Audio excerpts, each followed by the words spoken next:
Bonjour à tous, c'est Pierre pour Android Pit France et aujourd'hui j'ai dans la main le Google Pixel et le Google Pixel XL, les fameux smartphones 100% Google. Pour la première fois, Google fabrique le hardware et le software du téléphone. Alors que valent ces premiers téléphones made in Google? La réponse dans notre test. Alors une fois n'est pas coutume, nous allons commencer bien avec le prix et la disponibilité de ces téléphones. Alors malheureusement en France il n'y a pas de sortie pour ces téléphones, pour l'instant ils sont réservés à quelques pays. En Europe, seuls l'Allemagne et le Royaume-Uni ont droit à une commercialisation. Côté tarif, il faut compter 759 € pour la version la plus petite, 32 Go du Google Pixel, et 899 € pour le Google Pixel XL en 32 Go également. Ajoutez 140 € supplémentaires pour la version 128 Go. Malheureusement, il n'y a pas de lecteur de carte micro SD, donc pas d'extension mémoire. Pour faire passer la pilule, heureusement, Google nous fournit un abonnement illimité sur le cloud pour les photos en full résolution, donc plutôt une bonne initiative. Le seul petit élément qui, à mon avis, qui tâche un peu, c'est l'absence d'une paire d'écouteurs dans la boîte. Pour pratiquement 800 € un téléphone, on était en droit d'attendre quand même quelque chose de la part de Google. Alors, soyons francs, ce ne sont pas les smartphones les plus jolis qui existent sur le marché. Attention, ils ne sont pas laids, loin de là. Ils ont un design entièrement en métal, mais clairement, un Galaxy S7 ou un iPhone 7, à qui on les compare souvent, font mieux en la matière. La qualité des finitions est impeccable, il n'y a rien à redire. On retrouve donc un design, comme je le disais, en métal, à l'exception du tiers supérieur de la partie arrière qui est en verre, ce qui permet ainsi un peu de le distinguer de certains de ses concurrents. Le lecteur d'empreintes est à l'arrière, un seul haut-parleur mono est présent en bas du téléphone, même si, comme à l'accoutumée, on voit deux grilles. Les ports USB de type C est également présent et vous le remarquerez, il y a un port mini jack, contrairement à certains nouveaux smartphones comme l'iPhone 7 ou le Moto Z. Les Google Pixel arborent tous deux un écran AMOLED. Alors, côté taille, on est sur du 5 pouces sur le Pixel et 5,5 pouces sur du Pixel XL. La définition est également différente puisqu'on a du Full HD sur le Pixel et du QHD sur le Pixel XL.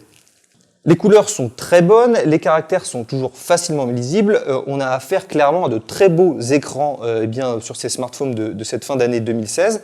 Le contraste et la saturation sont aussi excellents.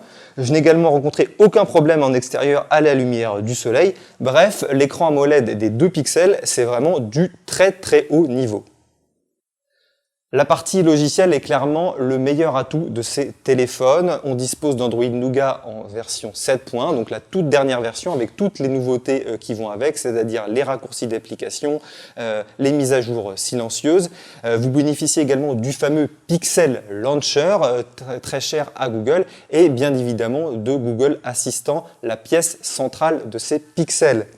Alors, je vais le dire tout de suite, c'est la meilleure expérience Android qui existe sur le marché. L'interface est pure, simple et d'une fluidité à couper le souffle.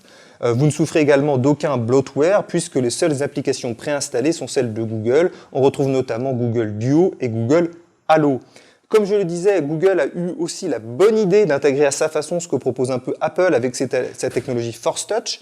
Donc, en restant appuyé sur l'icône d'une appli, vous accédez à différents raccourcis. Avec le Pixel, Google offre aussi un service de support et d'assistance baptisé Care by Google. Alors contrairement aux États-Unis, ce service client n'est pas disponible 24 h sur 24, 7 jours sur 7, mais de 9 h à 21 h du lundi au vendredi et de 10 à 18 h le week-end. L'intérêt, c'est que le service il est accessible directement depuis les paramètres du smartphone et pour les personnes qui ne connaissent pas grand-chose en nouvelles technologies, ça permet de régler pas mal de petits soucis. Enfin, parlons également un peu plus précisément de Google Assistant, qui est, comme je le disais, la pièce centrale de ce smartphone. Alors malheureusement, ce n'est pas disponible en français. C'est une des raisons de sa non-commercialisation dans l'Hexagone. Pour l'instant, si vous voulez l'utiliser, il faut opter pour la langue anglaise. Globalement, j'ai été un peu déçu. Ce n'est pas mauvais en soi, ça fonctionne, on reconnaît plutôt bien, le téléphone reconnaît plutôt bien la voix, vous interagissez facilement, mais concrètement, vous n'avez pas grand-chose en plus. Par exemple, si vous voulez commander tout simplement une pizza, il vous renvoie vers l'application de Domino's. I want to order a pizza. Ce qui laisse un peu à désirer. Donc je pense que c'est un peu une version encore bêta de Google Assistant et que peut-être dans les prochaines années, les prochains mois, Google Assistant se transformera vraiment en une killer feature qui fera justifier à lui seul l'achat de ces smartphones Pixel. Sous le capot, eh bien, les Pixel abritent ce qu'il y a de meilleur actuellement, c'est-à-dire on trouve le dernier processeur Qualcomm Snapdragon 821 et 4 Go de RAM. Clairement, on voit bien que Google a parfaitement maîtrisé les parties hardware et software. Tout va très vite, les applications s'ouvrent très rapidement, il n'y a pas de bug. C'est un véritable plaisir au quotidien d'utiliser ce smartphone. Google a vraiment fait un très joli travail et on a un peu la même sensation qu'avec un iPhone tout simplement. On ne se dit pas « Ah tiens, ça ne marche pas ». Non, tout fonctionne bien, c'est fluide et c'est Google tout simplement. Côté photo, Google nous promettait le meilleur photophone. Eh bien, qu'en est-il dans la réalité? Alors, s'agit-il du meilleur smartphone pour prendre des photos? Eh bien, je dirais pas forcément. Hein. Il reste encore, je trouve, un peu en deçà, notamment de la référence du marché, qui est le Galaxy S7. Et alors, il n'a pas de stabilisateur optique. Il a un appareil photo de 12 mégapixels. Et le stabilisateur optique manque un peu de temps en temps dans les conditions en basse lumière. Heureusement, le stabilisateur électronique fait très bien le travail dans les vidéos.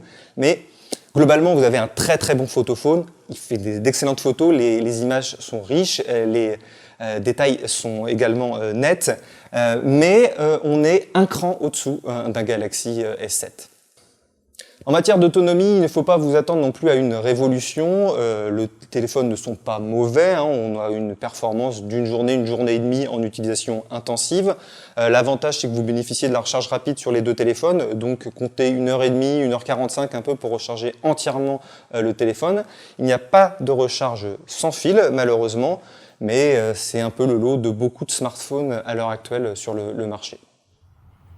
Lors de sa présentation au début octobre, Google avait aussi indiqué 7 heures d'autonomie en à peine 15 minutes de chargement. Alors le problème, c'est que la firme de Mountain View n'a pas vraiment détaillé quelle utilisation on pouvait faire durant ces 7 heures. Elle a juste indiqué un peu d'appel, un peu de navigation web. Parce que si vous êtes comme moi un gros utilisateur, ces 15 minutes de charge ne vous permettront pas de tenir définitivement ces 7 heures.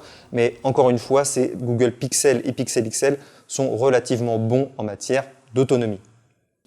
Alors que penser au final de ces Google Pixel et Pixel XL? Eh bien, Apple avait son iPhone, Google a maintenant ses Pixel. Clairement, ce sont deux très bons smartphones haut de gamme de cette fin d'année 2016. Tous les utilisateurs sont ravis de ses performances. L'appareil photo est excellent, l'autonomie est correcte et bien sûr, c'est la meilleure expérience Android disponible sur le marché. Malheureusement, son prix est un peu élevé et pas forcément justifié par rapport à ce que peut offrir un Galaxy S7 que l'on peut trouver pour 200 € de moins.